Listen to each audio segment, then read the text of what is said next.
질병관리본부가 이대 목동병원에서 갑자기 숨진 신생아들이 세균에 감염된 정황이 발견됐다고 밝혔습니다.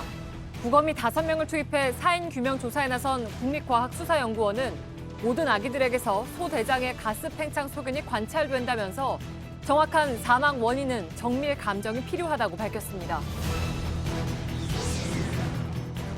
서울 등 수도권에 대설주의보가 발령되며 도로 곳곳이 통제되고 항공편 결항과 지연이 잇따랐습니다. 갑작스런 눈 때문에 제설 작업에 어려움을 겪은 노동자들을 동행 취재했습니다. 유명 아이돌 그룹 샤이니의 멤버 김종현 씨가 서울 청담동 오피스텔에서 숨진 채 발견됐습니다. 김 씨는 오늘 저녁 6시 10분쯤 연탄을 피워놓고 쓰러진 채 발견돼 병원으로 옮겨졌지만 끝내 숨졌습니다. 경찰은 타살 흔적은 없었다며 정확한 사망 원인을 조사 중입니다. 이명박 정부의 국정원장을 지낸 원세훈 전 원장이 4년 만에 다시 피고인으로 1심 재판을 받게 됐습니다. 민간인 댓글 부대에 국정원 예산을 지원한 혐의입니다. 이런 가운데 이명박 전 대통령은 서울의 한 음식점에서 친이계 의원, 전직 참모들과 대규모 송년 만찬회를 열었습니다. 이재용 삼성전자 부회장의 국정농단 항소심 재판에서 안봉근 전 청와대 비서관이 박근혜 전 대통령과 이 부회장 사이의 추가 독대 상황을 구체적으로 증언했습니다. 독대가 이루어진 안가의 그림이 공개된 가운데 자신이 이 부회장을 맞이해 명함을 건네받고 거실로 안내해 주었다며 독대가 끝난 뒤엔 배웅까지 해준 사실을 인정했습니다. 중국의 전투기 등 군용기 5대가 오늘 오전 제주도 남쪽 이어도 근처 한국방공식별구역 카디즈에 진입해서 우리 공군이 긴급 출격했습니다. 합참은 곧바로 중국의 카디즈 진입을 경고했고 공군은 중국 군용기 전체가 카디즈를 벗어날 때까지 감시 비행을 했습니다. 문재인 대통령의 방중 외교에 대해 야당들이 일제히 굴욕 외교라며 청와대를 비판했습니다. 이번 방중 실무를 주관한 이육헌 외교부 의전장이 뉴스룸에 출연해서 이른바 홀대론에 대한 입장을 밝힙니다. 에 마련된 이곳은 세월호 미수습 실종자들의 합동 추모식이 치러진 장소입니다. 오늘로써 한 달이 지났는데요. 밀착 카메라에서는 선체 직립을 앞두고 추모객들의 발걸음이 이어지는 현장을 살펴봅니다.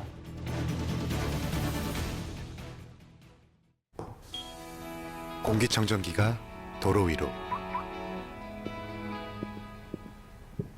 내일을 바꾸는 현대수소 전기차. 예, 시청자 여러분, JTBC 뉴스룸을 시작하겠습니다. 이대 목동병원 신생아 중환자실에서 숨진 신생아들이 세균에 감염된 것으로 보인다고 질병관리본부가 밝혔습니다. 정확한 사인은 최종 부검 결과가 나와야 알겠지만 보건당국의 발표인 만큼 무게가 실립니다. 국과수는 부검 후에 아직 정확한 원인을 밝혀내긴 이르다고 1차 소견을 내놓았습니다만 질병관리본부의 의견대로 세균 감염이라는 결과가 나온다면 병원의 허술한 관리에 대한 책임 문제가 더 커질 것으로 보입니다. 먼저 윤영탁 기자의 보도입니다. 세균 감염 정황은 질병관리본부가 이대 목동병원의 의무 기록을 확인하는 과정에서 발견됐습니다. 지난 16일 신생아들이 이상 증세를 보이자 병원 측은 자체적으로 혈액을 뽑아 배양 검사를 실시했습니다. 질본이 배양 결과를 확인해보니 숨진 신생아 3명의 혈액에서 세균이 나왔다는 겁니다. 나머지 1명은 혈액 검사를 하지 않았습니다. 현재까지 확인된 것은 발견된 세균이 그랑 음성균으로 분류된다는 정도입니다. 대장균, 살모넬라균, 이질균 등 수많은 병원성 세균이 그랑 음성균에 속합니다. 이 중 정확히 어떤 균에 감염됐는지는 모레쯤 돼야 알 수 있을 전망입니다.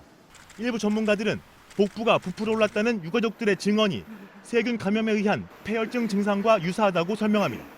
세균은 병원 바깥에선 흔히 볼 수 있습니다. 하지만 면역력이 극히 약한 미숙아들이 있는 신생아 중환자실은 철저히 통제돼야 합니다. 이대 목동병원 측의 과실 가능성에 무게가 실리는 이유입니다. 질본은 사고 직후 퇴원하거나 병원으로 옮긴 신생아 12명에 대해서도 추가 감염 여부를 조사하고 있습니다. JTBC 윤영탁입니다. 예, 질병관리본부 조사와는 별도로 경찰과 국립과학수사연구원의 원인 규명도 속도를 내고 있습니다. 국과수가 오늘 숨진 신생아들의 부검을 실시했는데 4명 모두에게서 소장과 대장의 가스 팽창이 발견됐다고 합니다. 다만 국과수는 육안 관찰로는 아직 원인을 특정해서 말할 수 없다고 1차 소견을 밝혔습니다. 현장 취재 기자를 연결하겠습니다. 자, 최수연 기자, 부검이 일부 마무리됐다고 들었습니다. 1차 소견 내용을 좀 자세히 전해 주시죠. 네, 조금 전인 저녁 7시쯤에 국과수가 1차 소견을 발표했습니다. 일단 모든 아기들에게 소장과 대장에 가스 팽창 소견이 관찰됐다고 말을 했는데요. 하지만 아직은 육안으로 한 것이기 때문에 확실한 원인을 알 수는 없다고 말했습니다.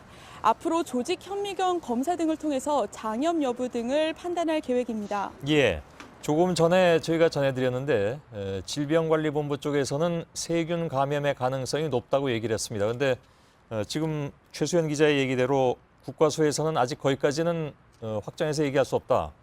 그러면 두 기관 사이에 어떤 차이점이 있는 겁니까? 네, 일단 질병관리본부가 오늘 발표한 내용은 16일, 그러니까 사건이 발생했던 날 아기에게 심폐소생술을 하기 전에 병원이 일단 자체적으로 배양한 혈액을 가지고 검사한 결과입니다. 일단 오늘 국과수는 세균 검사를 따로 진행하지는 않았습니다. 하지만 국과수는 질본이 말한 감염 가능성도 있다. 하지만 좀 더 다양한 원인, 다양한 가능성을 염두에 두고 포괄적으로 검토하겠다고 말했습니다. 예. 자, 그 얘기는 뭐 어느 쪽이 더 앞서서 이걸 조사했다고 보기는 좀 어렵긴 하지만 일단 조사 방법이 조금 달랐던 것 같고 결론은 같을 수도 있고 혹 다를 수도 있고 라는 것이 아마 국과수 쪽의 얘기인 것 같습니다. 그러나 궁극적으로는 국과수 쪽의 부검 결과가 매우 더 그 인정을 받을 수밖에 없는 그런 상황에서 그건 좀 지켜봐야 될 것 같습니다. 물론 질병관리본부 쪽에서도 다른 조사를 하겠습니다만 좀 지켜보도록 하죠. 오늘 그 부검은 동시 부검이 아니라 차례대로 진행을 했다고 들었습니다. 왜 그랬을까요? 네, 맞습니다. 국과수는 동시부검이 아니라 차례대로 진행을 했습니다. 순서는 심폐소생술이 진행됐던 순서, 그러니까 이상 반응이 나타났던 아기들을 차례로 부검을 했습니다. 그만큼 원인 규명을 좀 더 면밀하게 하겠다는 의지로 보여지는데요. 현재 워낙 다양한 사망 원인들이 제기되고 있기 때문입니다. 그렇기 때문에 부검 전에도 유가족들에게 의견을 듣는 그런 인터뷰 시간도 가졌습니다. 예. 자, 말씀하신 대로 최수연 기자가 얘기한 것처럼 워낙 다양하게 지금 원인에 대해서 얘기가 나오고 있기 때문에 좀 정확하게 밝혀야 될 것 같습니다. 질병관리본부는 세균 감염 가능성이 높다고 얘기를 했고 국과수는 모든 가능성을 열어놓는다. 어떻게 조사를 하겠다는 걸까요? 정확하게는. 네, 일단 아무리 작은 가능성일지라도 모든 경우의 수를 열어놓고 조사하겠다는 방침입니다. 일단 유가족들은 아기의 배가 볼록했고 또 호흡 곤란 증상이 있었다고 주장을 하고 있는데요. 괴사성 장염이나 폐질환의 가능성도 있는 상황입니다.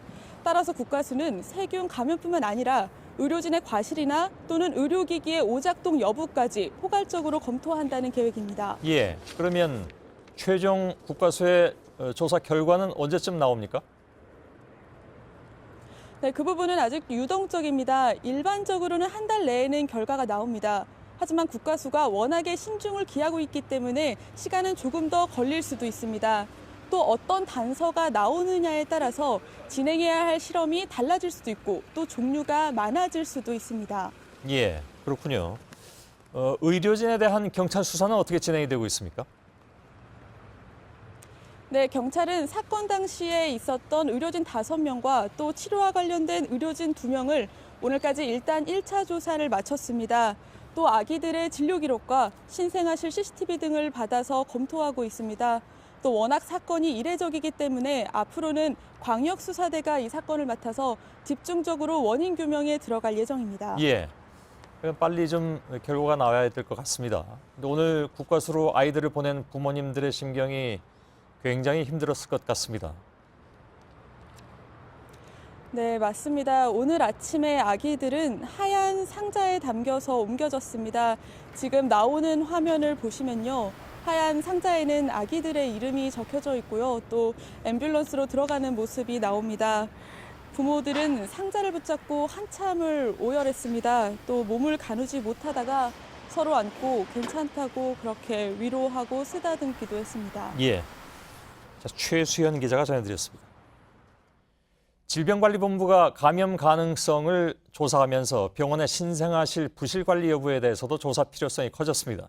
신생아 중환자실에서 바퀴벌레가 기어다녔다는 증언이 나오는가 하면 아기들 신체에 닿는 손수건이 뒤바뀌어 사용됐다는 주장도 나오고 있습니다. 오선민 기자입니다. 이대목동병원 신생아 중환자실에 130일간 아이를 맡겼던 이모 씨는 지난 10월 인큐베이터 옆에서 바퀴벌레를 발견했습니다. 진짜 맨손으로 비닐 장갑 하나 없이 그 두루마리 휴지 한 두세 번 감아서 그걸로 이렇게 잡으시더라고요. 아, 세스코 불러야겠다 이렇게 얘기하시더라고요. 이 씨의 아이는 지난달 1일 괴사성 장염으로 중환자실에서 세상을 떠났습니다. 보호자들이 중환자실에 들어갈 때 특별한 조치도 없었다고 합니다. 바깥에서 입던 옷에 비닐 앞치마 같은 거만 걸치고 눈 맞은 신발 그대로 신고 들어갔고 휴대폰 사용이나 이런 거에 대한 제지도 저희가 자체적으로 그냥 깨끗해서 알콜로 닦은 거지.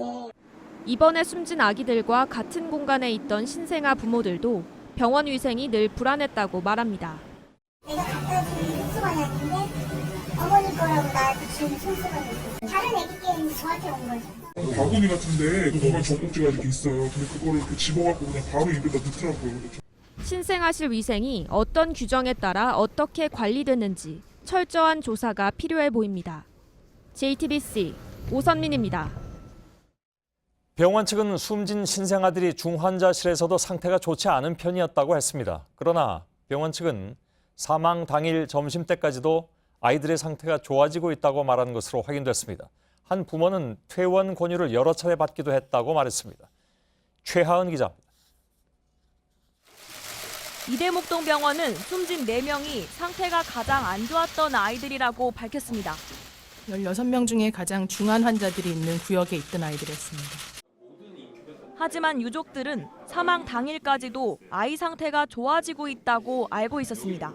퇴원 권유를 3번이나 받고 퇴원 당일날 준비를 해서도 갔었고 들러가는 거 빼고는 전혀 아무런 문제가 없었단 말이에요. 의료진은 숨진 당일 점심 면회 시간에도 인큐베이터에서 아기를 꺼내 안아보라 권하기도 했습니다. 피부로 케어를 또 하라고 간호원들이 또 저희한테 추천을 하더라고요. 원래는 토요일을 안 해주는데 그거를 할 정도면 아기가 굉장히 건강한 거거든요. 하지만 이미 이상 증세는 나타났습니다. 같은 시각 한 부모는 아이 심박수가 정상인 120에서 160을 넘어 200에 가깝게 올랐다는 걸 발견했습니다. 심박수가 떨어지지 않자 아기 부모는 담당 의사 면담을 요청했지만 거절당했습니다. 상태가 좋다던 아이들이 몇 시간 뒤 숨졌지만 병원은 명확한 설명을 내놓지 못하고 있습니다.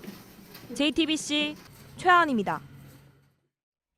병원 측은 또 어제 브리핑에서 신생아들이 숨지고 3시간 반이 지난 뒤에 보건소에 상황을 보고했다고 밝혔습니다. 너무 늦었던 것이 아니냐 하는 비판이 나왔습니다. 그런데 이런 해명조차 사실과 달랐습니다. 박준우 기자입니다. 이대목동병원은 신생아 4명이 숨진 사실을 보건소에 신고한 것처럼 설명했습니다. 12월 17일 금요일 오후 새벽 1시에 주무관처인 양천구 보건소에 유선으로 보고하였습니다. 하지만 병원 측 발표는 사실이 아니었습니다. 거꾸로 경찰 연락을 받았던 보건소가 병원에 문의를 했던 걸로 확인됐습니다. 처음 경찰 112에 신고가 접수된 시각은 지난 16일 밤 11시 7분쯤이었습니다. 신고자는 병원 관계자가 아니라 숨진 신생아 보호자의 지인이었습니다. 이후 2시간 뒤인 17일 새벽 1시쯤 경찰이 양천구 보건소에 사고 소식을 알렸습니다. 이어서 보건소가 이대목동병원에 사실 확인 전화를 걸었던 겁니다. 그렇게 듣고 보건소가 병원에다가 다시 이런 내용을 들었는데 이게 뭐냐라고 문의를 한 걸로 저희 그렇게 보고받았습니다.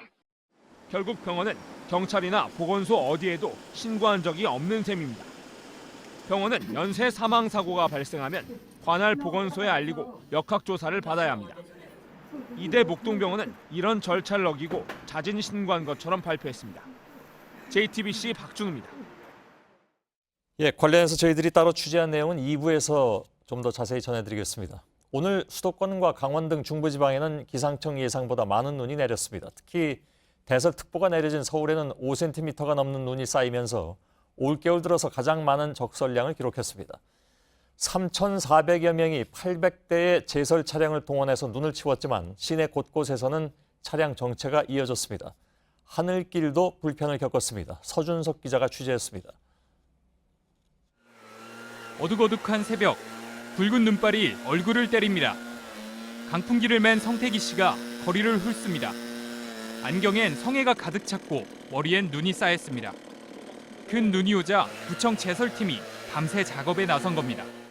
신경 안 써. 신경 쓰면 일 못하죠.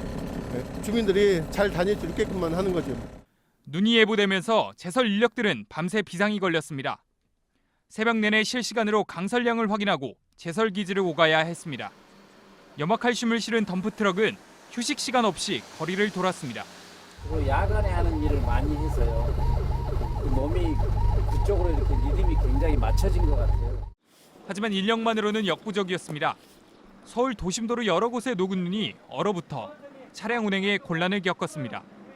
출근 시간이 시작된 뒤 주요 자동차 전용 도로들 곳곳에서 정체를 빚었습니다. 북악산길 등 서울 시내 일부 구간은 교통이 통제됐습니다. 한편 국내외로 오가는 비행기 250여 편도 지연되거나 결항했습니다. JTBC 서준석입니다. 이렇게 예상보다 많은 눈이 쏟아진 것은 좁고 길게 발달된 눈구름이 한반도 상공을 빠져나가지 못했기 때문이었습니다. 기상청은 부랴부랴 예보를 수정해서 뒤늦게 기상특보를 발령했는데 이미 출근길은 난리가 난 뒤였습니다. 박소연 기자입니다. 쏟아지는 폭설에 눈앞이 흐릿할 정도입니다. 출근길 시민들은 우산을 펴들었습니다. 언덕길을 내려오는 차량은 속수무책으로 미끄러집니다. 보행자도 넘어질세라 조심스럽습니다. 네, 지금 지팡이까지 짚고 오는데 너무 미끄러워서 미끄러워졌어요. 당초 기상청이 서울 지역에 예보한 눈은 1에서 3cm였습니다. 그런데 새벽에 이미 2cm의 눈이 내렸고 출근 시간에 맞춰 더 쏟아졌습니다. 이렇게 주차해놓은 차량은 눈으로 하얗게 뒤덮였습니다. 낮 동안 눈이 얼마나 쌓였을까 직접 재봤더니요. 이렇게 5cm나 쌓였습니다. 기상청은 오전 9시가 돼서야 대설주의보를 발령하고 서울시에 전화로 통보했습니다. 서울시도 급히 제설 작업을 2단계로 상향하고 인원 투입을 늘렸지만 이미 이때는 눈이 그치던 시점이었습니다. 이처럼 예상을 뛰어넘는 눈이 내린 건 올여름 게릴라성 집중호우 때처럼 좁고 긴 모양으로 발달된 눈구름 때문입니다. 수증기를 머금은 고기압과 북쪽에서 내려온 찬바람이 부딪혀 발달한 눈구름이 이동하지 못하고 눈을 집중적으로 쏟아부은 겁니다. 기상청은 수요일 저녁부터 서울을 비롯한 중부지방에 다시 많은 눈이 내리겠다고 예보했습니다. JTBC 박소윤입니다. 예, 지금 많이들 퇴근하시는 시간인데 이 저녁 퇴근길은 아침에 차를 두고 온 뒤에 대중교통을 이용하는 시민들이 모여서 지하철이 특히 많이 좀 붐비는 것 같습니다. 서울시는 퇴근 시간에 집중 배차 시간을 평소보다 늘려서 대처하고 있습니다. 취재 기자를 연결하겠습니다. 퇴근길 상황 알아보죠. 정환석 기자, 지금 교대역에 나가 있다고 들었습니다. 차를 두고 온 분들이 많아서 아무래도 지하철 이용객이 평소보다 좀 많을 것 같군요. 네, 저는 서울 지하철 2호선 강남역에 나와 있습니다. 오늘 출근길에 눈이 많이 내리면서 평소보다 지하철 등 대중교통을 이용해서 출근한 사람들이 많았는데요. 퇴근 시간이 좀 지난 지금도 여전히 역사가 붐비는 모습입니다. 서울시는 차량을 집중적으로 배차하는 시간을 평소보다 30분 늘렸는데요. 오후 6시에서 8시 반까지 연장을 해서 퇴근길 혼잡에 대처하고 있습니다. 예. 교대역이 아니라 강남역이군요. 아무튼 눈이 그쳐서 지금 지하철 심야 연장 운행 등은 안 하는 건 맞습니까?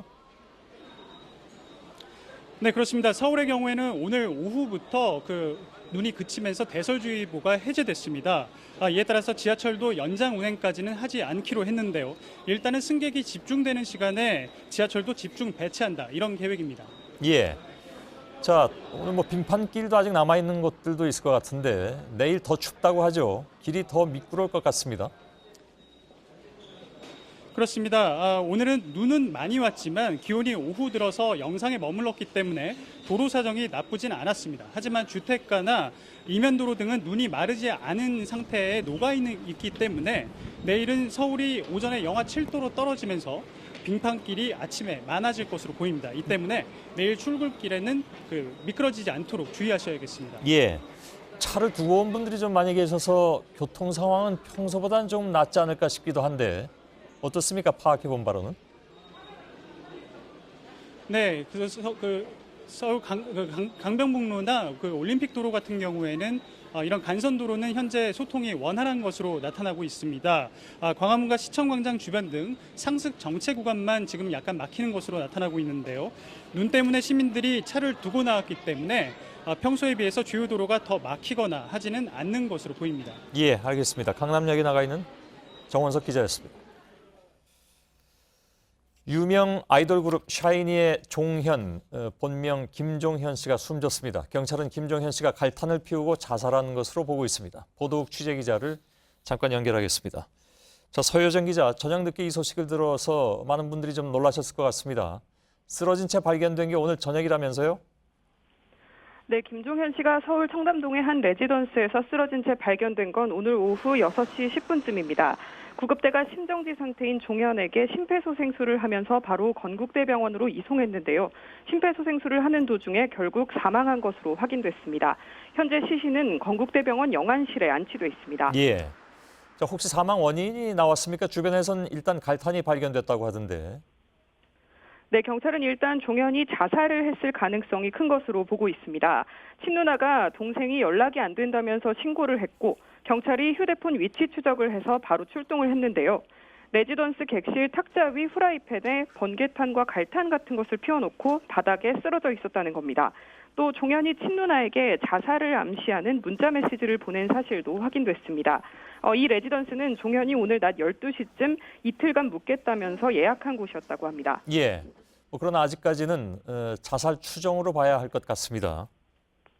네, 경찰도 아직 자살이라고 결론을 내리지는 않은 상태입니다. 경찰은 이 시각 현장 감식을 진행하고 있는데요. 다만 종현이 누나에게 남긴 문자 메시지에 이제까지 힘들었다, 마지막 인사다라는 내용이 있었던 것으로 확인됐습니다. 경찰은 종현이 마지막으로 남긴 말은 이 메시지가 전부인 것으로 보고 유가족 등을 상대로 조사 중입니다. 종현은 SM엔터테인먼트 소속 가수로 지난 2008년 5인조 그룹 샤이니로 데뷔했습니다. 지난 9일과 10일엔 솔로 콘서트를 개최하는 등 최근까지 왕성하게 활동해왔기 때문에 관계자들도 종현의 자살에 침통해하면서 의아해하고 있습니다. 예, 알겠습니다. 서효정 기자였습니다. 이 시각 서울 강남의 한 가든에서는 이명박 전 대통령이 최측근들과 송년회를 갖고 있습니다. 대통령 당선일과 생일 또 결혼기념일이 겹치는 12월 19일, 이른바 트리플데이를 축하하기 위한 연례 행사라고 하죠. 하지만 이 전 대통령이 밝게 웃으면서 기념하고 있는 오늘, 법원에서는 이 전 대통령의 최측근인 원세훈 전 국정원장에 대한 첫 재판이 열렸습니다. 본인이 오늘 직접 나오진 않았지만 18대 대선을 앞두고 민간인 댓글 부대에 국정원 돈을 지원한 혐의로 4년 만에 다시 1심 재판이 시작된 것입니다. 재판 소식부터 전해드리고 이 전 대통령이 송년회를 벌이고 있는 것도 연결하겠습니다. 오늘 몇 가지 발언이 있다고 들었습니다. 먼저 김나한 기자의 보도입니다. 원세훈 전 원장이 4년 만에 다시 피고인으로 새로운 1심 재판을 받게 됐습니다. 오늘 서울중앙지법에선 원세훈 전 국정원장과 이종명 전 국정원 3차장의 1심 첫 공판 준비 기일이 열렸습니다. 원 전 원장은 이명박 정부 시절 이른바 사이버 외곽팀에 63억여 원을 불법 지원한 국고 손실 등 혐의를 받고 있습니다.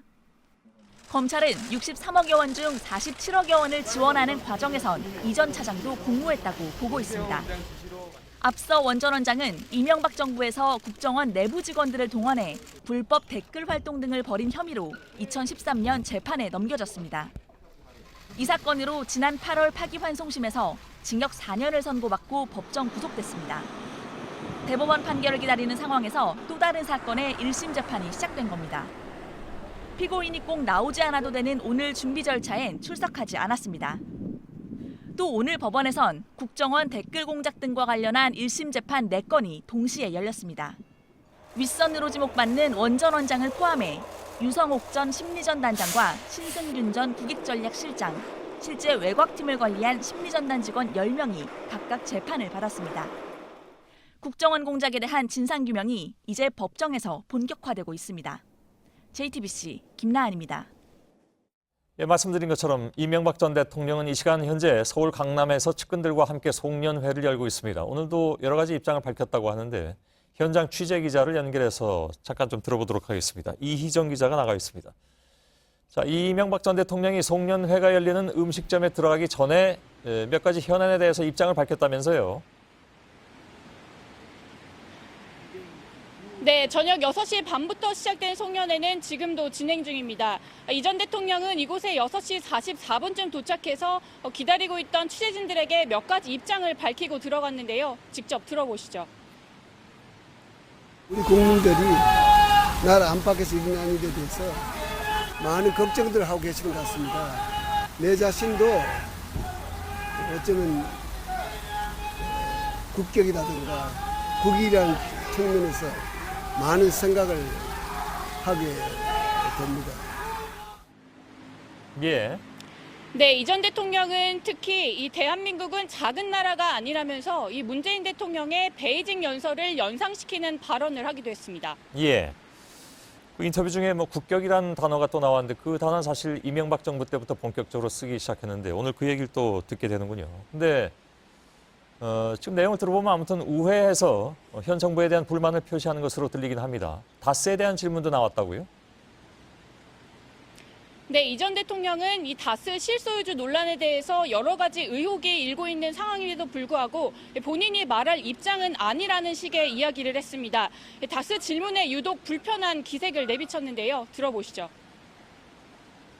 국민들이 지금 많이 궁금해하는 부분이 다스는 누구 거냐 이렇게 묻고 있습니다. 이 부분에 한 말씀 부탁드립니다. 그런 아닌데 물을 일은 아닌 것 같습니다. 예. 네, 이 전 대통령은 지난 2014년 이 자원외교 의혹과 관련해서도 이 국회 출석을 묻는 질문에 이 구름 같은 얘기를 한다라면서 이 우회적으로 비껴간 적이 있습니다. 예. 그리고 김관진 전 장관이나 아니면 김태효 전 비서관이라든가 본인 측근들에 대한 수사에 대해서는 뭐라고 얘기를 했습니까? 네, 이 전 대통령은 이 최측근들의 검찰 수사에 대해서는 아무런 대답도 하지 않고 들어갔습니다.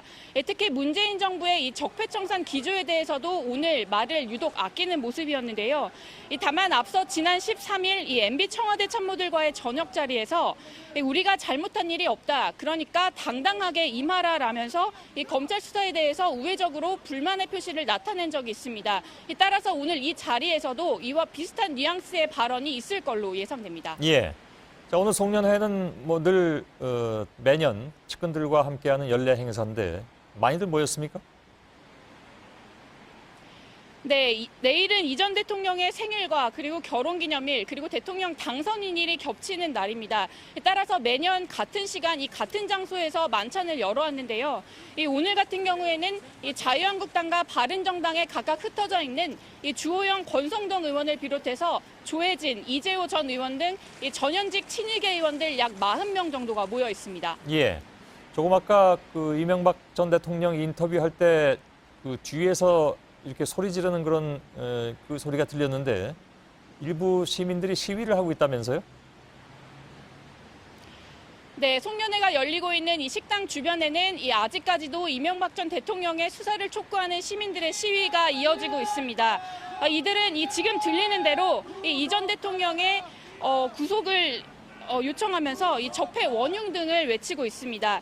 특히 한 시민은 이 식당으로 들어가는 이 전 대통령에게 갑자기 달려드는 등 이 돌발 행동을 하기도 해서 이 경호원의 제지를 받기도 했습니다. 예, 오늘 그 행사가 언제 끝날지 모르겠습니다만은 행사 끝나고 나올 때 또 어떤 발언이 있을 수도 있으니까 이희정 기자는 좀 지켜봐야 될 것 같습니다. 잘 들었습니다. 네, 이재용 삼성전자 부회장의 국정농단 항소심 재판에서 한 장의 그림이 자료 화면으로 등장했습니다. 박근혜 전 대통령의 최측근인 안봉근 전 비서관이 그린 겁니다. 2014년 9월쯤에 박 전 대통령과 이 부회장이 독대한 안가의 모습을 생생하게 기억해냈습니다. 안 전 비서관은 이재용 삼성전자 부회장에게 명함을 받고 거실로 안내한 뒤 안가 안의 식당에서 대기했다고도 했습니다. 특검은 이 자리에서 승마 지원 얘기가 오간 것으로 보고 있습니다. 김필중 기자입니다. 2014년 9월쯤 안봉근 전 비서관이 청와대 인근 안가에서 이재용 삼성전자 부회장을 기다립니다. 박근혜 전 대통령과의 독대가 예정된 만큼 안 전 비서관이 직접 의전에 나선 겁니다.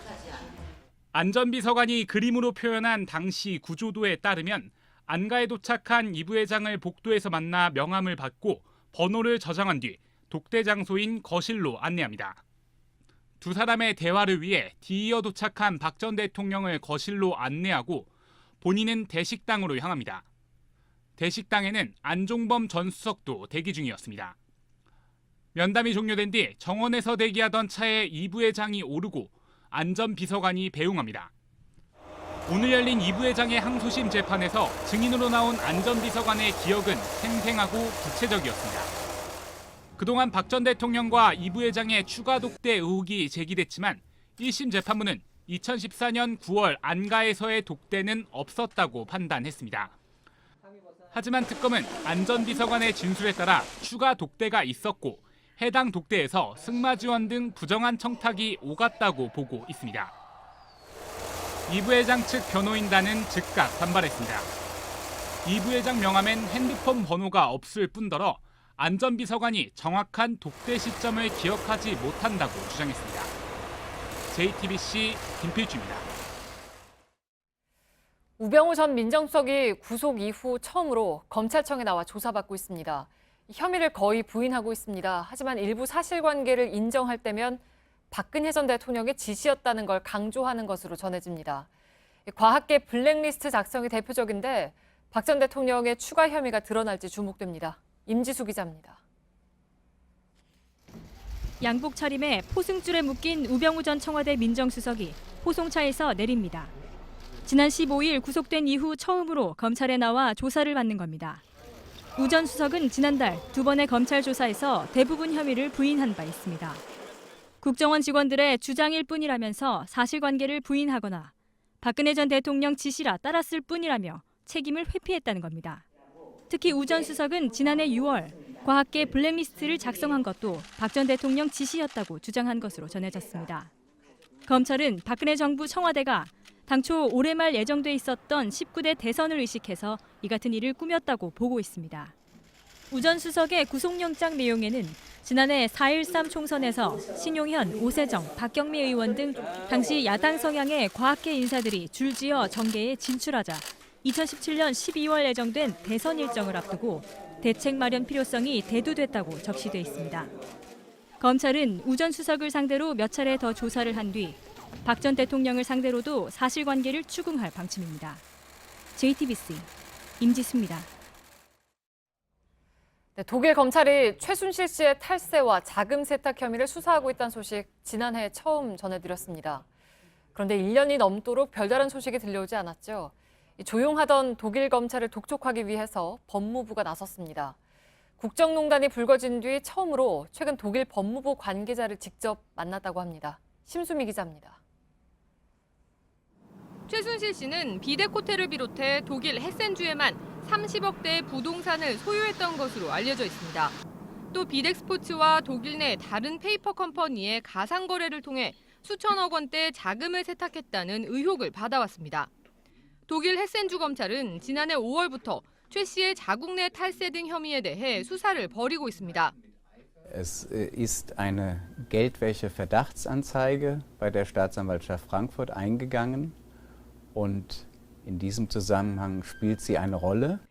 하지만 1년이 넘도록 소식이 없자 법무부가 이달 초 독일 연방 법무부를 직접 찾았습니다. 최 씨의 은닉재산 추적과 국내 환수를 위한 협조를 확인받기 위해서입니다. 법무부는 최 씨의 독일 내 금고지기로 불렸던 현지 교민 데이비드 윤 씨 등 공범들에 대한 신병 확보도 요청한 것으로 전해집니다. 지난 14일 결심 공판에서 벌금 1,185억, 추징금 78억 원을 구형받은 최 씨는 숨긴 재산이 없다고 주장하고 있습니다. 검찰은 수천억 원으로 추정되는 최 씨 재산 가운데 200억 원대의 서울 신사동 미승 빌딩만을 압류해 놓은 상태입니다. JTBC 심수희입니다. 중국의 폭격기와 전투기 등 군용기 5대가 오늘 오전 제주도 남쪽 이어도 근처 한국 방공식별구역 카디지에 진입했습니다. 우리 군은 중국에 경고 메시지를 보내고 공군의 전투기 편대를 긴급 출격시켜 대응했습니다. 유선희 기자입니다. 오전 10시 10분쯤 중국의 전투기 2대와 폭격기 2대, 정찰기 1대가 이어도 근처 카디지로 진입했습니다. 우리 군은 중국 군용기들의 움직임을 미리 파악해 곧바로 F-15K 전투기 편대 등을 긴급 출격시켰습니다. 중국의 전투기와 폭격기는 동쪽 일본 방공식별구역 자디지를 따라 대마도 근처까지 진입했다가 빠져나갔고 정찰기는 동해까지 비행한 뒤 오후 1시 47분쯤 가장 늦게 빠져나갔습니다. 카디즈는 외국 항공기의 영공 무단 침입을 막기 위해 설정한 일종의 예방구역으로 영공보다 범위가 넓습니다. 합참은 한 라인을 통해 중국의 카디즈 진입 사실을 경고하고 군용기들이 빠져나갈 때까지 감시 비행을 했습니다. 중국은 일상적 훈련이고 한국 영공은 침범하지 않겠다고 답했습니다. 하지만 중국은 상대방 방공식별구역 진입 24시간 전까지 사전 통보해야 한다는 절차를 지키지 않았습니다. 중국은 지난해에도 수십 차례 카디즈에 들어온 것으로 알려졌고 지난 1월에도 중국 군용기 12대가 무단 진입한 바 있습니다. 합참은 중국군의 정확한 의도를 분석 중이라고 밝혔습니다. JTBC 유선입니다. 네, 대입 정시 모집을 앞두고 올해도 고액 컨설팅 논란이 거셉니다. 그런데 입시 학원들이 컨설팅 시간을 실제보다 부풀려서 등록하는 사실이 JTBC 취재 과정에서 확인됐습니다.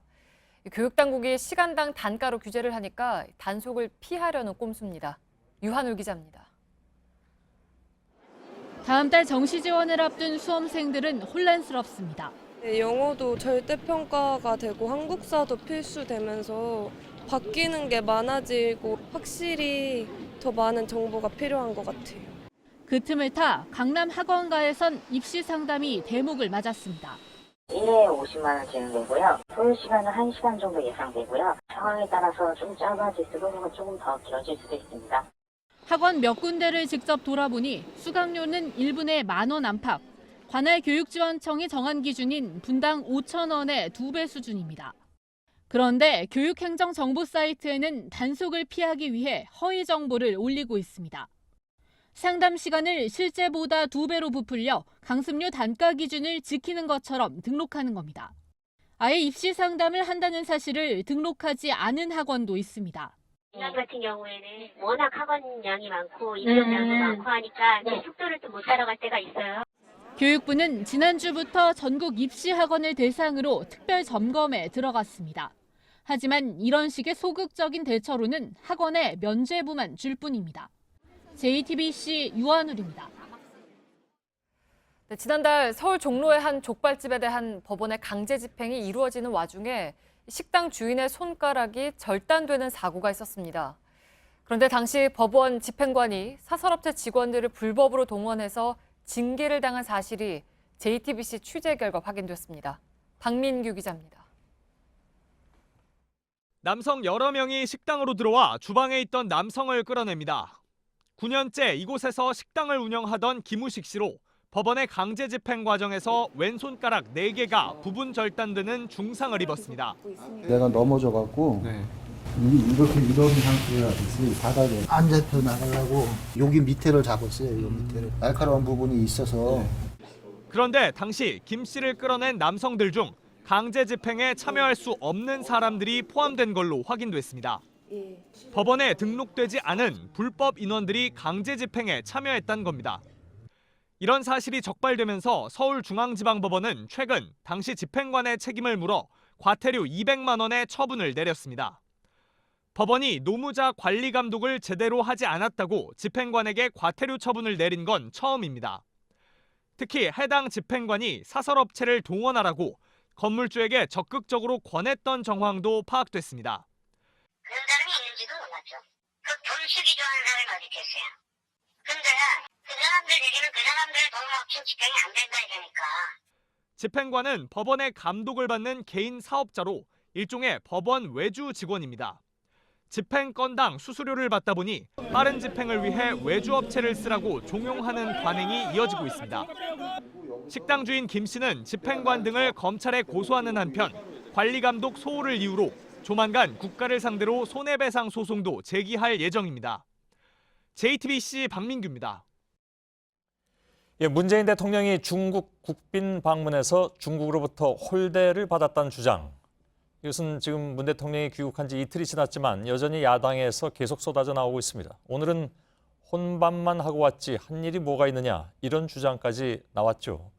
우선 홀대론을 둘러싼 여야 공방을 보시고 문 대통령의 방중 일정을 조율한 이욱헌 외교부 의전장으로부터 직접 입장을 좀 들어보겠습니다. 류정화 기자의 보도입니다. 문재인 대통령이 도착했을 때 시진핑 주석은 베이징을 비운 상태였다. 중국 체류 기간 중 중국 고위층과 식사를 함께한 횟수가 10끼 중 2끼뿐이다. 동행 취재 기자단이 폭행까지 당했다. 야당은 오늘도 중국 측이 문 대통령을 홀대했다고 문제 삼았습니다. 특히 홀대론 부각에 힘써온 자유한국당은 강도를 더 높였습니다. 시종일관 시진핑 비 맞추고 또 혼밥한 거 위에 따로 한 일이 뭐가 있는지 되묻지 않을 수 없습니다. 국민의당도 홀대만 받고 성과는 없었다며 목소리를 높였습니다. 청와대는 120점이라고 했지만 내용과 형식 모두에서 낙제점입니다. 바른정당은 기자단 폭행을 다시 거론하며 외교적 참사라고 주장했습니다. 하지만 민주당은 방중 성과를 의도적으로 평가절하하려는 시도라고 비판했습니다. 정치권도 본질이 아닌 일로 외교 성과를 폄훼하려는 시도를 자제하고 힘을 모아주셔야 할 것입니다. 이런 가운데 중국 외교부도 양 정상이 여러 중요한 공통 컨센서스를 달성했다며 이번 방문이 성공적이라고 평가했습니다. JTBC 유정화입니다. 예, 이런 야당의 이른바 홀대론에 대해서 청와대와 여당은 사실과 다르다는 입장을 계속 내놓고 있습니다. 그렇다면 이른바 팩트는 무엇인가?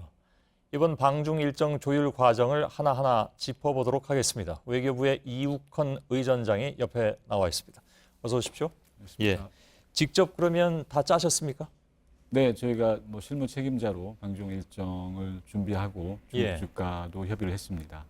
물론 뭐 이번에 수행도 같이 하셨을 테고요. 그렇습니다. 예. 우선 그 혼밥 논란입니다.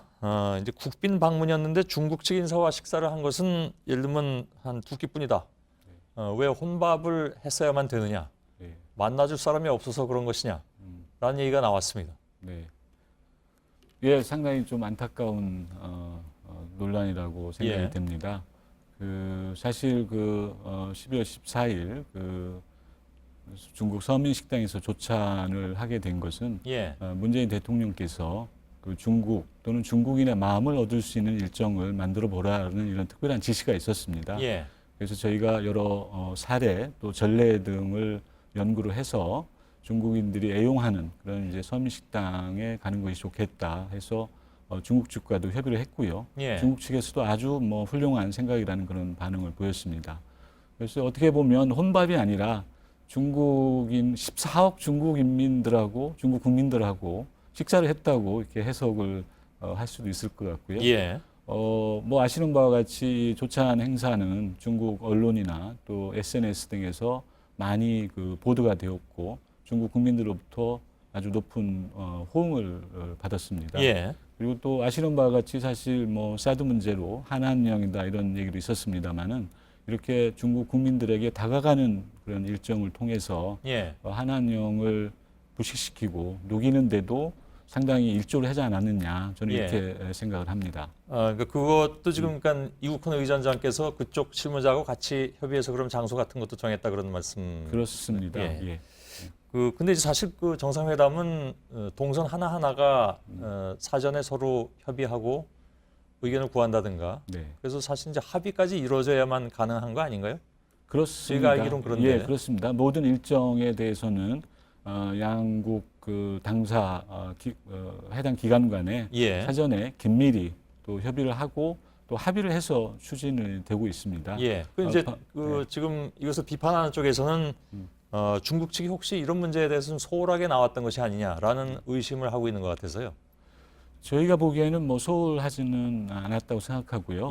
이번에 가셔서 시진핑 주석과의 뭐 공식 환영식 또 정상회담, 국빈 만찬 이런 모든 아주 중요한 국빈 방중에 따르는 일정이 다 포함이 되어 있었고요. 또 중국의 소위 의전서열 1, 2, 3위 시진핑 주석 또 이커창 총리 또 장도장 상임위원장 이런 모든 분들을 두루두루 만나서 뭐 좋은 말씀을 나누셨고 또 상당한 합의를 이끌어내지 않았습니까? 그래서 또 국빈 만찬만 해도 그렇습니다. 이번 우리가 국빈 만찬 개최된 장소가 인민대당 안에 금색 대청이라고 아주 가장 크고 화려한 장소에서 이거 했고요. 과거에 한 번 있었습니다만은 우리 정상이 방중시에 이번에 예. 거기서 개최됐었고. 그 처음이라고 처음에 얘기가 나와서 그게 좀 논란이 됐죠. 처음은 아닙니다. 2013년도에도 한 번 있었습니다. 예. 그리고, 알겠습니다. 예, 그리고 특히 제가 또 강조를 하고 싶은 것은 국빈 만찬 이후에 양국이 공동 기획한 문화 행사를 양국 정상께서 같이 예. 참관을 하셨습니다. 알겠습니다. 이건 아주 뭐 유례없는 예. 일입니다. 예. 그냥 얘기가 여러 가지로 좀 뭐랄까요, 그 야당이나 이런 쪽에서 문제 제기하고 있는 부분만 좀 여쭤보도록 하겠습니다. 쿵시한유 중국 외교부 부장조리 차관보급이다. 국빈 방문에 이 사람의 영접 나온 것은 격에 맞지 않는다라는 것이 이제 야당 쪽의 주장입니다. 그래서 이전에 있는 있었던 다른 대통령 때 방중하고 비교하면 대충 답이 나오지 않나 싶어서. 네, 저희가 이제 조사를 해보면 예. 2006년 노무현 대통령 방중시라든가 2012년 이명박 대통령 방중시에도 예. 당시 그 부장조리급 차관보급이라고 할 수 있죠. 그래서 나왔던 적이 있습니다. 그 방문 형식이 또 문제가 될 수 있습니다. 왜냐하면 네, 이번에 국빈 방문이었기 때문에. 네, 예. 그럼 그때도 국빈 방문이었던 저희는 거죠? 그렇게 알고 있고요. 예. 그다음에 특별히 이번 콩시시안 부장조리는 사실상 그 아시아담등 부부장 역할을 대행을 하고 있습니다. 예. 그래서 사실상은 뭐 부부장급 인사라고 저희가 볼 수도 있습니다. 예.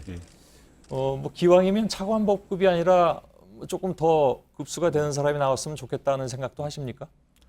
예, 그것은 저희가 이제 상대방의 사정에 따라서 좀 다릅니다. 예, 우리나라 같은 경우에도 뭐 외교 장관이 직접 출영을 나가거나 예. 또는 이제 경우에 따라서는 차관이 나가는 경우도 있고요. 예. 그때 상황에 따라서 하기 때문에 저희는 가급적이면 그 상대국의 예. 입장이나 사정을 존중한다 이런 생각을 갖고 있습니다. 알겠습니다. 또 한 가지가 있습니다. 그 난징 추모식 날하고 겹치면서 결과적으로 이제 문 대통령이 도착한 날 시진핑은 베이징에 없어서 네. 물론 그 이제 뭐 80주년이고 해서 중요한 행사이고 간다는 것은 뭐 얼마든지 있을 수 있는 일인데 다만 사전에 이 날짜를 조율을 할 때 그날은 좀 피해서 하는 것이 어땠느냐 하는 이견도 있었습니다. 네. 거기에 대해서는 어떻게? 저희가 이제 그 중국 간의 협의를 거쳐서 예. 양국 정상의 일정 등을 감안을 해서 12월 14일 정상회담 등 공식 일정을 갖기로 합의를 했었습니다. 예. 다만 이제 이번 일정에서 보듯이 중국에 가서 여러 일정을 또 소화를 하셔야 되고 또 충칭 그 지방 방문도 있었지 않습니까? 예. 그래서 그런 일정을 감안했을 때 12월 14일, 15일만 가지고는 그런 일정을 소화하기가 어렵고 그래서 하루 먼저 13일 날 중국을 방문하셔가지고 우리 동포 간담회라든가 그 한중 비즈니스 라운드 테이블 이런 행사를 개최를 한 것이거든요. 예. 그리고 사실 그 외국 정상이 방문 중에는 그 나라 정상도 정상적인 직무를 하게 되어 있습니다. 예. 그래서 국제적인 관례로 볼 때 우리 정상 방문 시에 시 주석이 뭐 베이징에 없었다 이런 것이 큰 뭐 외교 관례에 비춰볼 때 큰 문제라고는 생각지 않습니다. 알겠습니다. 사실 뭐 그 제기되는 문제들이 조금 더 있긴 있는데 시간은 좀 제한되어 있기 때문에 한 가지만 더 말씀드리죠. 그 이런 얘기도 있습니다. 그러니까 10월 31일 사드 합의 그때 삼불이니 뭐니 이런 얘기들이 다 그때 나왔던 얘기들이죠. 그런데 중국 내에서는 군사 안보 라인이 외교 라인대로 당신들이 이거 한국하고 잘못한 거야. 그렇게 좀 만족스럽지 않아. 라고 얘기한 바람에 중국 외교 라인이 이번에 의도적으로 뭐 국빈 방문 의전에 소극적이었던 것이 아니냐 이런 얘기도 일부에서는 또 꺼내놓고 있습니다. 네. 그런 걸 느끼신 적은 없으십니까? 없습니다. 제가 사실 11월 말에 우리 정부 합동답사단을 이끌고 중국 측과 가서 여러 가지에 대해서 협의를 했고요.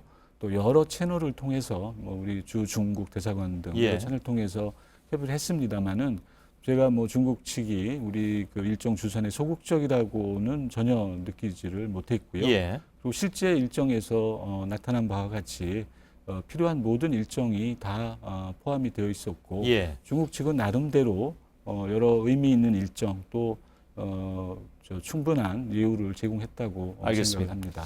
직접 이번 일정을 조율한 당사자인 외교부 이욱헌 의전장께서 오늘 나와서 말씀을 해주셨는데 이에 대한 또 야당의 반응이 또 나오겠죠.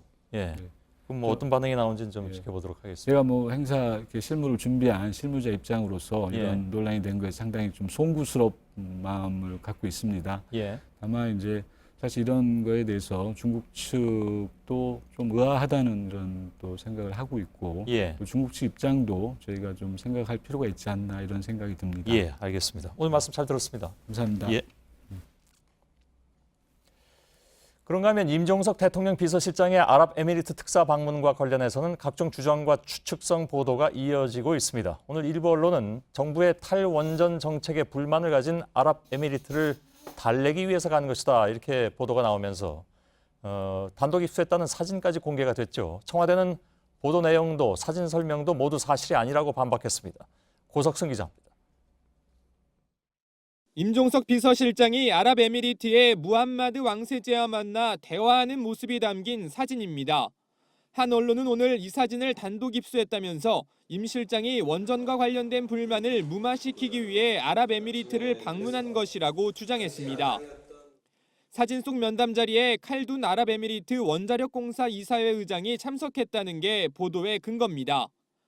정부가 추진 중인 탈원전 정책에 대해 아랍에미리트가 항의하자 이를 달래기 위해 대통령 비서실장을 급파했다는 겁니다.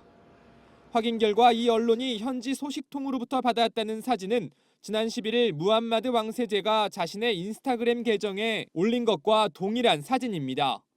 그는 보리스 존슨 영국 외무장관이나 고노다로 일본 외무상 방문 때도 사진을 같이 찍은 것으로 나타났습니다. 청와대 관계자는 칼둔 의장이 원자력공사 이사회 의장 자격이 아니라 아부다비 행정청장 자격으로 배석한 것이라며 해당 언론사에 정정 보도를 요청했습니다. 또 다른 관계자도 지난 10월 문미옥 과학기술보좌관이 방문해 아랍에미리트 측의 탈원전 관련 설명을 모두 마쳤다고 밝혔습니다. JTBC 고석승입니다. 자유한국당이 어제 당무감사 결과를 바탕으로 당협위원장 62명을 교체하는 인적 청산을 실시했습니다. 교체 대상이 된 쪽, 특히 그중에서도 친박계 인사들은 홍준표 대표가 당을 사당화한다면서 반발하고는 있는데 그 반발의 정도가 예상보단 강하지 않다는 평가입니다. 대표적으로는 서청원 의원의 경우에 폭로한다던 녹취 파일 얘기도 쑥 들어갔습니다. 이선화 기자입니다. 당협위원장 교체 대상이 된 유기준 의원은 홍준표 대표를 항의 방문한 뒤 기자회견을 열었습니다. 마음에 안 드는 인사들을 몰아내려는 당내 정치 보복이 시작되었습니다. 일부 교체 대상 당협위원장들도 국회를 찾아 반발했습니다. 하지만 역시 교체 대상인 친박계 좌장 서청원 의원 측은 재심 신청을 하지 않을 것이라며 물러섰습니다. 당초 서 의원은 지난 10월 탈당 권고를 받았을 땐 성완종 게이트와 관련해 홍 대표의 증인 회유 요청 녹취 파일이 있다며 폭로를 예고했습니다. 하지만 당무감사 결과 발표 이후 한 측근은 우리가 약자라고만 말했습니다. 앞서 친박계 핵심인 권영세 전 의원도 재심을 신청하지 않겠다는 뜻을 밝혔습니다. 당협위원장 교체에 대한 친박계의 반발이 조직화할 가능성은 크지 않은 상황입니다.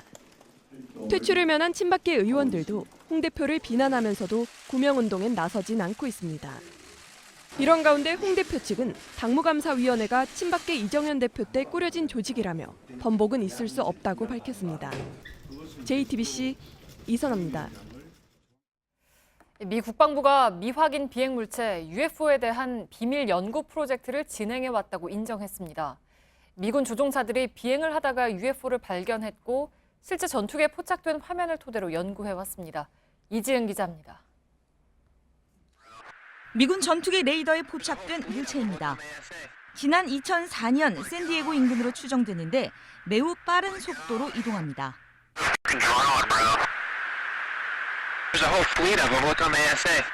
스스로 속도를 조정하는 듯 보이자 90도로 방향을 두어 차례 바꾸는 등 자유자재로 움직입니다.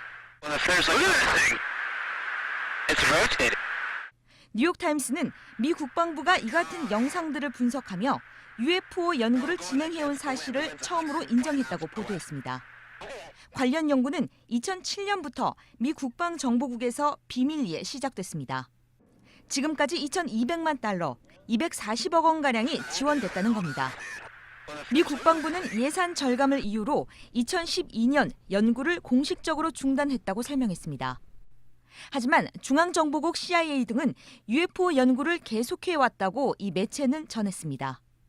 앞서 미 정부는 올해 초 UFO 내용을 포함한 1,300만 쪽에 달하는 비밀 문건을 공개했습니다.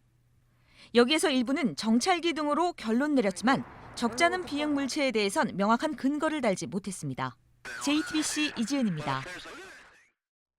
네, 한 해 1억 명이 넘게 이용하는 세계에서 가장 바쁜 공항에서 정전이 일어났습니다. 미국 애틀랜타 공항이 11시간 가까이 암흑천지였습니다. 다행히 다친 사람은 없는 것으로 전해졌습니다. 부소연 특파원입니다. 사진처럼 보이지만 비디오 영상입니다. 활주로에 비행기들이 시간이 멈춘 듯 꼼짝 않고 서 있습니다. 시시각각 이착륙을 알리던 전광판은 전부 꺼졌습니다. I don't know what's happening. They're not saying anything. They're just saying that no planes are coming and no planes are going. 애틀란타 하츠필드 잭슨 국제공항에 현지 시간 17일 정오쯤 전기 공급이 끊겼습니다. 휴대전화 조명을 켜지 않으면 앞을 분간하기 힘들 정도입니다. There's not a backup system or something to put in place? I mean, you were thinking a big airport like this would be something there to back up. 이륙 직전의 기내에서도 승객들은 하염없이 기다렸습니다. 이날 정전은 공항 지하 전기시설 화재 때문인데 예비 전원은 작동하지 않았습니다. 자정이 다 돼 복구되는 동안 1,200편 가까이 운항이 취소되고 승객 수만 명이 공항에 발이 묶였습니다. 공항 당국은 안전사고는 발생하지 않았다고 밝혔습니다. 로스앤젤레스에서 JTBC 부소연입니다. 한미 FTA 개정을 앞두고 정부가 오늘 협상 계획을 국회에 보고했습니다. 자동차 수입을 늘리라는 미국에 맞서서 우리 측은 독소 조항을 손보자고 요구할 방침입니다. 최대 변수는 역시 농산물입니다. 김현종 통상교섭본부장은 미국이 농산물을 건드리면 소탐 대실할 거라고 경고했습니다. 강나현 기자입니다. 한미 FTA 개정 협상에서 미국이 가장 손보길 원하는 품목은 자동차입니다. 미 측 주요 인사들은 자동차 분야의 비관세 장벽 해소에 관심이 있는 것으로 관측됩니다. 미국 자동차가 한국 정부의 환경과 안전 규제 때문에 수출에 어려움을 겪고 있다는 겁니다. 한국산 차를 수출하려면 미국 부품을 일정 비율 써야 한다는 요구도 나올 것으로 보입니다. 우리 정부는 개정 논의가 농산물로 확대되지 않도록 하겠다는 입장입니다. 농산물을 건드리면은 저도 역시 미국 측의 민감한 이슈를 그것을 요구할 수밖에 없는 부분이고 농산물을 지금 이 시점에서 건드린다는 것은 미국이 소탐 대실하는 겁니다. 이와 함께 투자자 국가소송제, ISD 개선도 요구하기로 했습니다. 기업이 상대국 정책으로 피해를 입으면 그 나라에 배상을 요구할 수 있는 제도인데 국내 사법권을 침해할 수 있어 독소 조항으로 꼽혀왔습니다. 정부는 오늘 국회 보고를 마지막으로 개정에 필요한 국내 절차는 모두 끝냈습니다.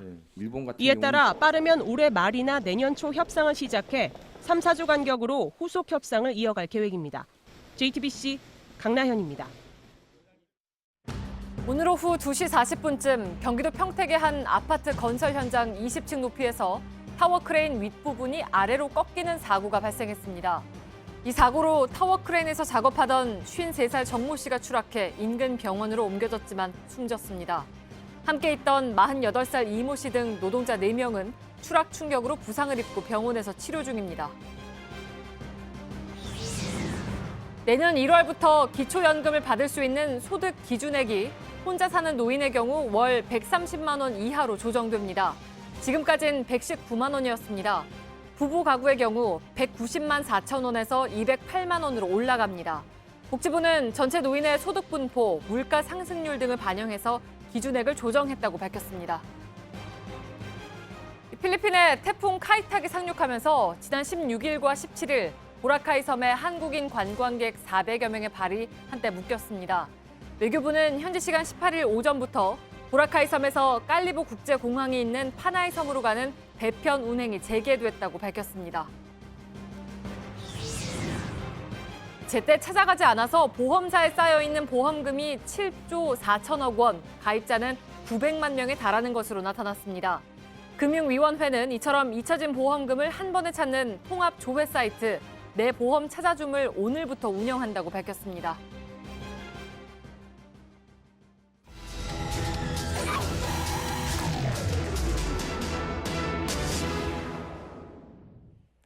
네, 밀착 카메라 오늘은 오랜만에 목포 신항으로 갑니다. 가족들도 떠나고 현장은 정리에 들어갔지만 세월호의 모든 상황이 끝난 것은 물론 아닙니다. 다음 달부터는 새로운 국면으로 들어갑니다. 옆으로 누워있는 세월호를 바로 세우는 어려운 작업이 기다리고 있습니다. 오늘 밀착 카메라는 그동안 방송에 공개되지 않았던 곳을 찾아 들어가 봤습니다. 손광균 기자입니다.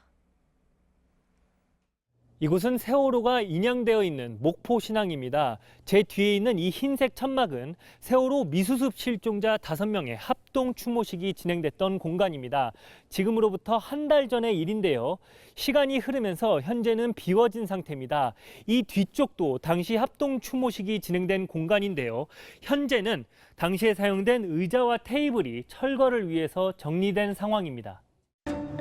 실종자 수색이 잠정 중단된 목포 신항에선 선체 주변 정리가 한창입니다. 심하게 부식된 승용차와 중장비 차량 중 일부만 사고 원인 조사를 위해 남아있고 나머지 180여 대는 이미 다른 곳으로 옮겨졌습니다. 항만 내부에 있던 사무용, 주거용 컨테이너들도 상당수 비워졌습니다. 세월호 옆쪽에 마련된 임시 거처입니다. 실종자 가족들이 숙소로 사용하던 곳인데요. 원래는 5곳이 있었지만 현재는 2개만 남아 있고요. 내부는 모두 정리가 된 상태입니다. 옆으로 90도 돌아가 있는 세월호를 똑바로 세우는 이른바 선체 직립이 지금부터 해야 할 일입니다. 용역업체가 선정되면 다음 달 중순부터 본격 작업에 들어갑니다. 현장에서는 선체 내부 조사도 계속되고 있습니다. 선체조사위원회 조사관들과 세월호 안으로 들어가 봤습니다. 주말 동안 내린 눈으로 진입로는 평소보다 미끄럽습니다. 사다리를 타고 올라가자 넓고 텅 빈 화물칸이 나옵니다. 이곳은 방송으로는 공개된 적이 없었던 이 세월호의 화물을 보관하던 공간입니다. 제 뒤에 있는 이 거대한 장비는요, 세월호에 싣고 나르는 화물들을 오르고 내리던 일종의 엘리베이터 장치인데요. 현재는 곳곳에 이렇게 뻘이 잔뜩 쌓여 있고 날씨가 추워지면서 찰흙처럼 굳어버렸습니다. 바닥과 벽에서는 안에 있던 사료와 뻘과 기름, 바닷물이 뒤섞인 흔적이 드러납니다. 아래쪽 구간으로 진입하자 더 많은 뻘이 시커멓게 쌓여 있습니다. 문제는 날씨입니다. 기온이 떨어지면서 뻘을 제거하는 데 들어가는 시간이 평소보다 늘어난 겁니다. 지금 현재 여기 보이는 깊이가 약 70에서 80cm 정도, 겨울철이다 보니까 얼었다 녹았다를 반복하니까 이게 다시 굳었다 녹았다 이 상태를 지금 반복하고 있습니다.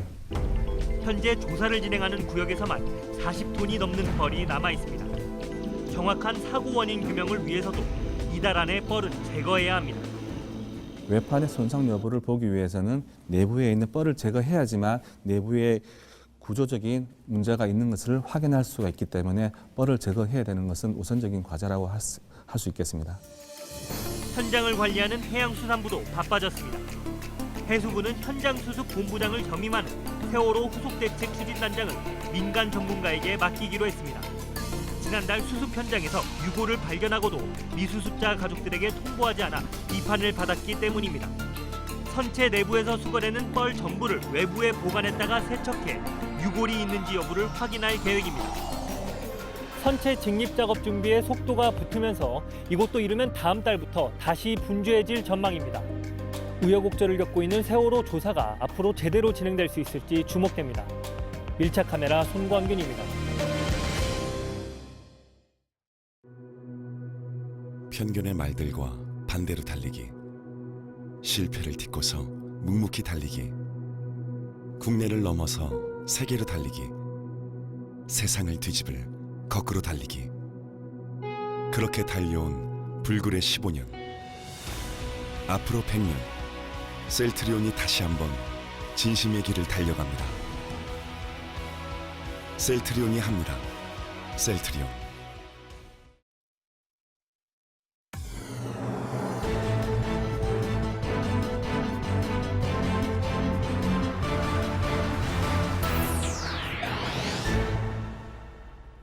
뉴스룸의 앵커 브리핑을 시작하겠습니다.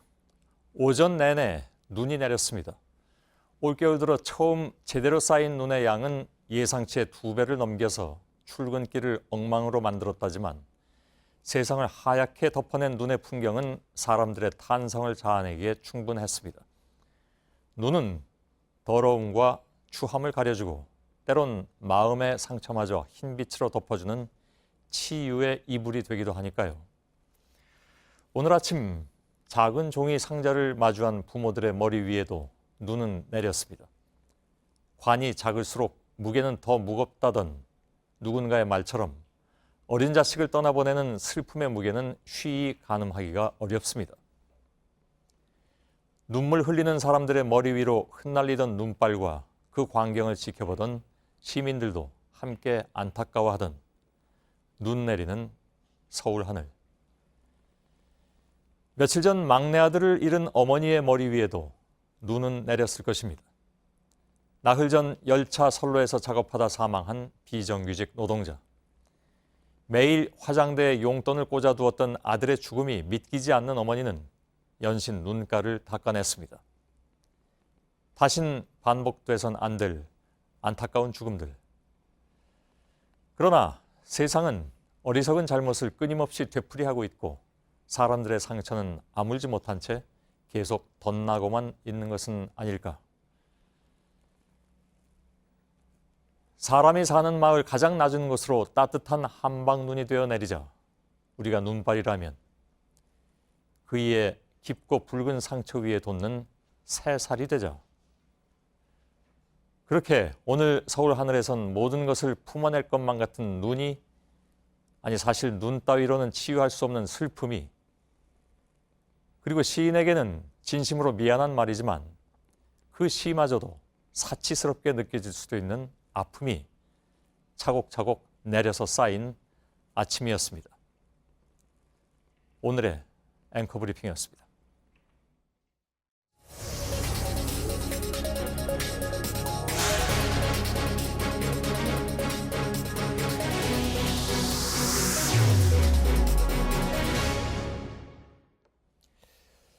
이대 목동병원 신생아 사망 사건의 속보를 이어가겠습니다. 조금 전에 들어온 저희 취재 내용에 따르면 사망사고 직후에 신생아 중환자실을 나간 아기 2명이 로타바이러스에 감염된 것으로 확인됐습니다.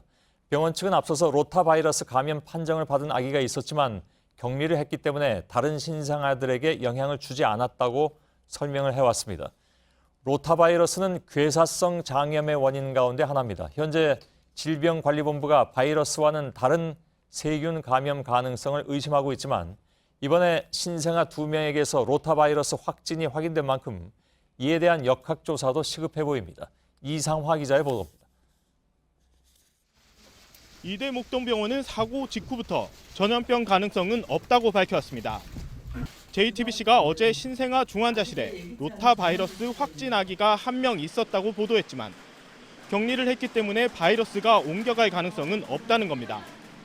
하지만 같은 중환자실에 있던 다른 아기 2명도 로타바이러스에 감염된 걸로 오늘 확인됐습니다. 먼저 이대 목동병원에서 강남 성심병원으로 옮겨졌던 아기는 격리 조치가 됐습니다. 다른 아이는 산후조리원 입소를 위한 검사 과정에서 감염 사실이 확인됐습니다. 특히 이 아이는 사망한 4명과 같은 구역에 있었던 것으로 확인됐습니다. 그 자정께서 어디 좀 계셨는지. 일주일에 가했었어요. 부모들은 신생아 중환자실 내부 구역의 격리가 허술했다는 주장도 합니다. 미닫이 문이었는데 열려 있는 경우가 많았다는 겁니다. 모든 가능성을 조사하겠다는 보건당국이 로타바이러스와 관련한 역학조사에도 나서야 한다는 지적이 나옵니다. JTBC 이상화입니다. 보신 것처럼 신생아 집단 사망과 관련한 각종 의혹들이 지금 쏟아지고 있지만 해당 병원은 최초 브리핑 이후에 공식 입장을 내놓지 않고 있습니다. 저희 취재진은 아이들을 가장 가까이에서 지켜봤던 부모 8명을 모두 인터뷰했습니다. 부모들을 직접 만났던 정혜성 기자가 나와 있습니다. 자, 부모들이 지금 타 언론사하고는 대부분 인터뷰를 하지 않고 있는 것으로 알고 있습니다. 어떻게 만날 수가 있었던 겁니까? 네, 저희 취재진이 최초로 제보받은 건 아이들이 모두 숨진 직후였던 토요일 밤 11시였습니다. 취재 기자가 곧바로 현장에 가서 부모들을 만날 수 있었고 보시는 것처럼 당시 상황을 촬영할 수 있었습니다. 예. 처음에는 인터뷰에 적극 나서지 않았지만 부모들은 숨진 아이들이 가장 상태가 중했다고 밝혔던 병원 브리핑에 대해 분노했습니다. 이후 부모들이 직접 제게 연락해 한자리에서 만날 수 있었습니다. 예. 당시 아버지의 말 들어보겠습니다. 아빠로서 태어난 아기들한테 억울함은 주고 싶지만 그리고 내가 원래 아팠다면 어떤 죽음에 대해서 순응할 것 같아요. 제가 봤을 때. 근데 아프지 않은 애들이 한순간에 이게 한순간에 죽게 됐다는 거는 생명이 그렇게 쉽게 죽어지나요? 예. 저희들이 일부에서 잠깐 이 내용을 보도해 드렸는데 병원 측이 아이들이 제일 중한 상태였다고 얘기는 했지만 예, 그렇습니다. 그 전에는 이 부모님들한테 아이들이 괜찮으니까 퇴원해도 된다라는 얘기까지 어느 부모님한테는 했다고 했잖아요. 예, 맞습니다. 그러니까 앞뒤가 다르다는 그런 얘기가 되는 거죠. 예, 예. 병원 측의 입장에. 그러니까 더 분노할 수밖에 없는 그런 상황이 됐던 것 같고 부모님들이 그 사고 상황에 대해서도 구체적으로 알려줬다고 들었습니다. 어떤 내용입니까?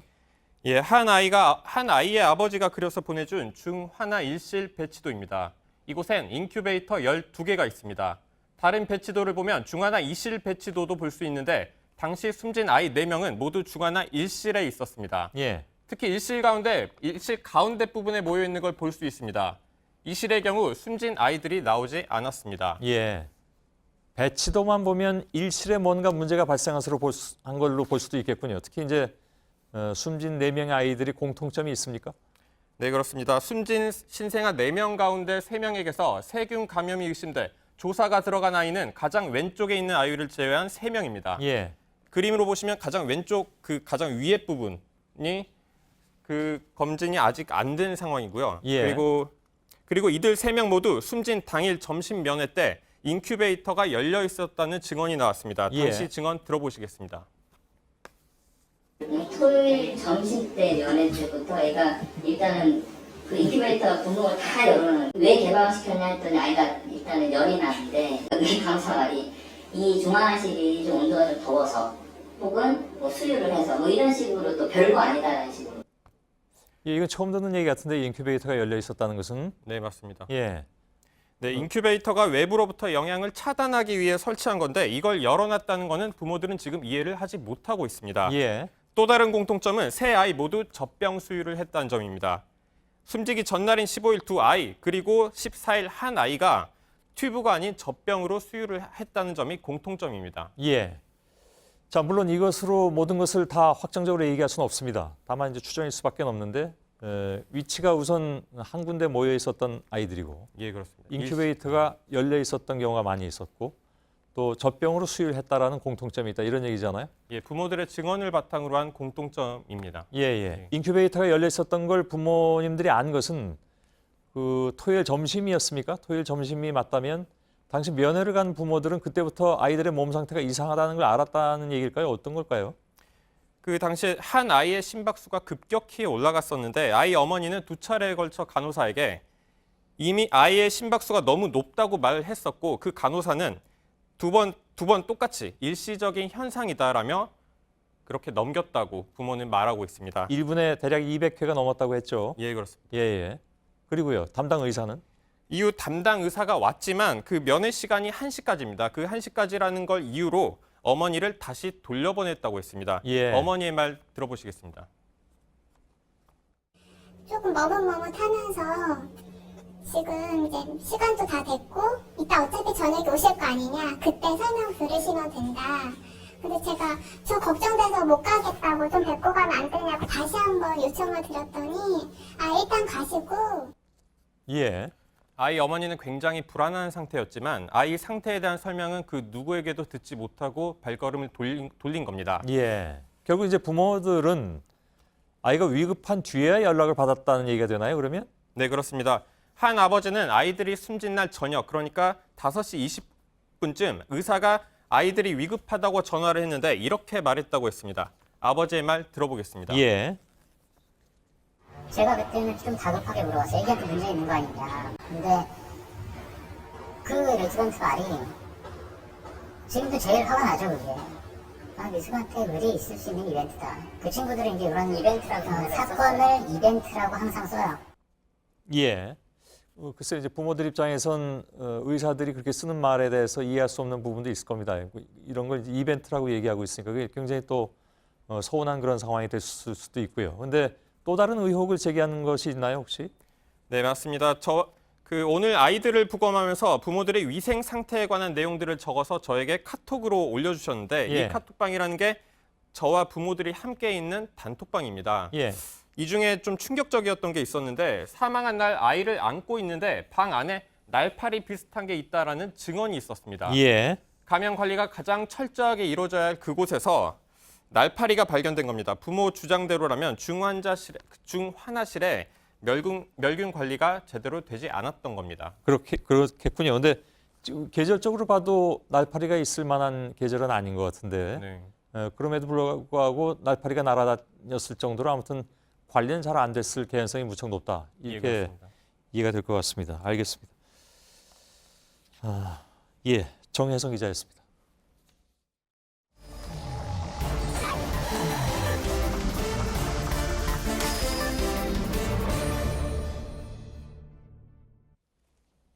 예, 오늘 팩트체크는 시간상 좀 쉬기로 했고요. 잘 준비해서 내일 팩트체크 시간을 진행하도록 하겠습니다. 마지막으로 비하인드 뉴스를 진행하겠습니다. 박성태 기자가 나와 있습니다. 첫 번째 키워드를 열어볼까요? 예, 첫 번째 키워드는 문제는 의자라고 잡았습니다. 예, 이거 홍 대표와 아베. 예, 그렇습니다. 예. 먼저 잠깐 그 전에 있었던 일을 보면 민주당 강병원 의원이 소셜미디어에 사진 한 장과 글을 올렸습니다. 지난 14일 홍준표 대표가 아베 총리를 만났을 때의 사진인데요. 상당히 고개를 숙인 모습을 보고 위에 보면 아현 물음표로 돼 있고 홍준표라고 느낌표가 있습니다. 예. 자유한국당 홍준표 대표가 문재인 대통령에게 시진핑을 아련했다고 주장했지만 정작 본인이 아베 총리를 아련한 것 아니냐 이런 지적입니다. 예. 홍준표 대표가 바로 오늘 반박을 했습니다. 소셜미디어에 글을 올렸는데요. 스틸 사진 한 장으로 자유한국당의 북핵 외교를 폄하하려는 좌파들의 책동이다, 선전선동이다라고 규정했습니다. 예. 그러니까 홍 대표 주장은 그러니까 이제 스틸 사진 한 장으로 이걸 이렇게 얘기를 하는 것은 이제 부풀린 것이다. 예, 이런 얘기가 되는 거죠. 악마의 편집이 아니냐 이런 주장인데요. 그래서 영상으로 확인을 해봤습니다. 예. 일본 정부가 당시 찍은 영상인데요. 영상을 잠깐 보면서 말씀을 드리겠습니다. 이 대표가 기다렸고 아베 총리가 오는데 앞서도 봤지만 악수를 하는데 홍 대표는 고개를 많이 숙였고 아베 총리는 거의 숙이지 않는 모습을 확인할 수가 있습니다. 예. 홍 대표는 문재인 대통령에게도 그 정도 목례는 할 수 있다 이렇게 얘기를 했는데요. 지난 11월에 문재인 대통령이 시정연설로 국회를 방문했을 때의 악수 영상입니다. 예. 이때도 물론 홍 대표가 고개를 숙였습니다. 예. 각도는 미세하게 차이 나지만 목례 때는 고개를 숙이는 홍 대표의 모습을 확인할 수가 있습니다. 예. 그래도 전반적으로는 홍 대표가 아베 총리에게 더 공손한 것으로 보이는데요. 이는 홍 대표가 허리까지 약간 숙인 데다가 예. 아베 총리는 고개를 세우고 거의 숙이지 않아서 상대적으로 더 저자세인 것처럼 보였습니다. 아베가 좀 키가 더 크기도 하려니와 예. 아베는 굉장히 뭐랄까요? 전략적으로 접근을 한 것 같습니다. 예, 키 누가 차이는 봐도. 제가 확인했는데 양측의 주장으로는 6cm가 차이가 납니다. 예. 사진으로는 더 차이 나는 것처럼 보이는데 예. 이는 허리를 숙이고 이쪽은 더 높이 몸을 좀 세우는 듯한 예. 그런 것이 비교가 된 것으로 보입니다. 이런 촬영하고 있고 다 그러니까 일부러 아베 입장에서는 좀 더 고자세를 취했을 가능성이 좀 있어 보이고. 그렇습니다. 알겠습니다. 아베 총리의 그런 모습은 다른 면에서도 나타났는데요. 예. 의자를 좀 보도록 하겠습니다. 아베 총리가 우측에 앉은 의자는 상당히 높습니다. 반면 홍준표 대표가 앉은 좌측의 의자는 좀 들어가 있고 앉으면 밑으로 약간 꺼지는 것처럼 보이게 됐습니다. 지난 이 아베 총리가 이런 식으로 의자를 대접하는 것은 여러 번 논란이 됐는데요. 지난 5월에 당시 대통령 특사로 문재인 의원이 방의를 해서 아베 총리를 만났을 때도 역시 저렇게 높이가 차이 나는 의자를 줬습니다. 예. 당시에 이게 많이 논란이 됐고 며칠 뒤에 정세균 국회의장이 일본에 가서 아베 총리를 만날 때 역시 처음에는 상대적으로 낮은 의자를 정세균 국회의장에 주례하자 의장실에서 미리 이 의자를 체크를 했습니다. 그래서 그 의자엔 앉지 않겠다.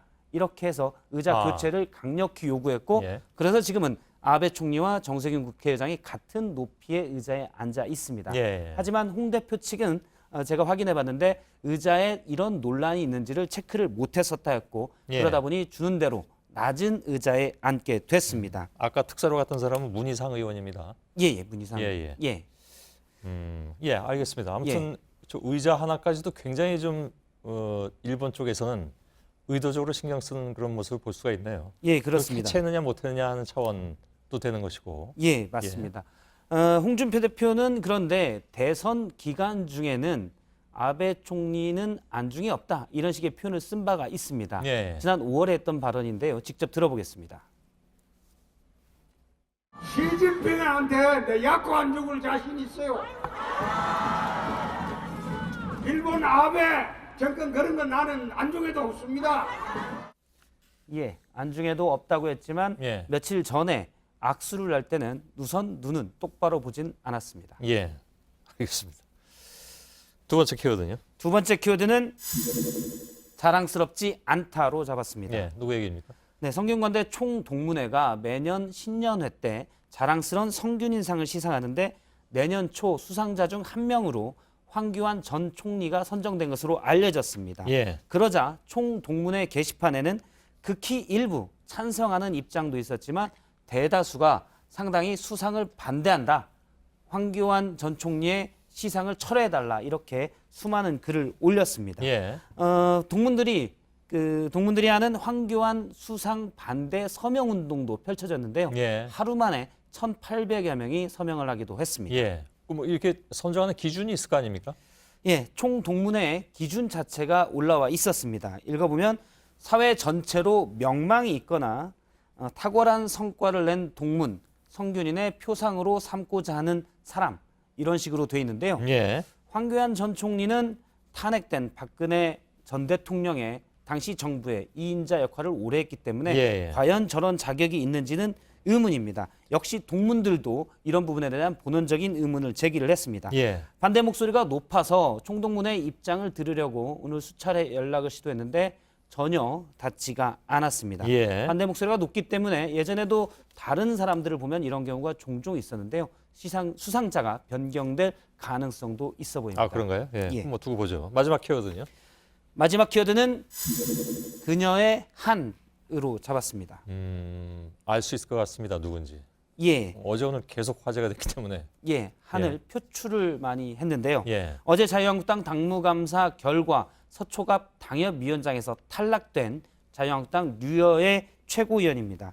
어제는 페이스북의 방송을 저렇게 왼쪽에 웃으면서 시작하다가 울면서 끝내 감정 기복이 심한 상태임을 드러냈었는데 오늘은 페이스북에 10개 넘는 글을 잇따라 올리며 홍준표 대표를 맹공격했습니다. 아, 그렇군요. 우선 홍준표 대표는 여자를 무시하는 마초가 맞다라고 말하면서 여성 최고위원인 본인을 당협위원장에서 쫓아냈다는 걸 비판을 했고요. 몇 장의 사진을 올렸는데요. 홍 대표로서는 조금 굴욕적일 수 있는 사진을 올렸습니다. 이 사진의 같은 경우는 위에 마초도 이런 시절이 있었다 이렇게 얘기를 했는데 이게 이번에 올린 사진입니까?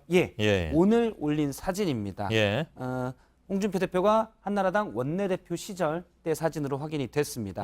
그리고 좀 이어서 또 한 장의 사진을 올렸는데 역시 박근혜 전 대통령 뒤에 홍 대표가 좀 우스꽝스러운 표정으로 있는 건데 저 사진은 출처는 확인은 안 됐는데 류의 최고위원에게 물어보니까 본인도 모른다라고 얘기를 했습니다.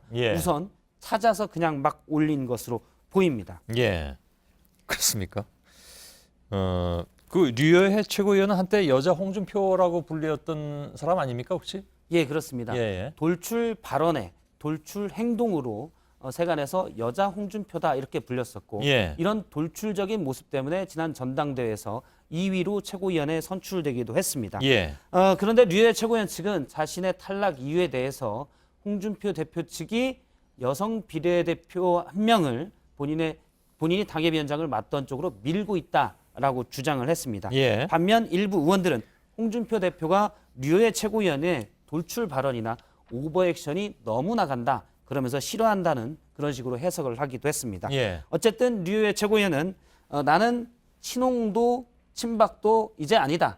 당의 사당화를 막기 위해 싸울 것이라고 했는데 아무래도 홍준표 대표의 사당화를 막기 위해서 앞으로 투쟁하겠다. 이런 식의 입장을 밝혔습니다. 예, 일종의 이제 대결을 선포한 셈이 됐군요. 예. 예, 알겠습니다. 박성태 기자였습니다. JTBC가 보도한 직장 내 성폭력 기획 보도가 한국 양성평등 미디어상에서 여성가족부 장관상을 받았습니다.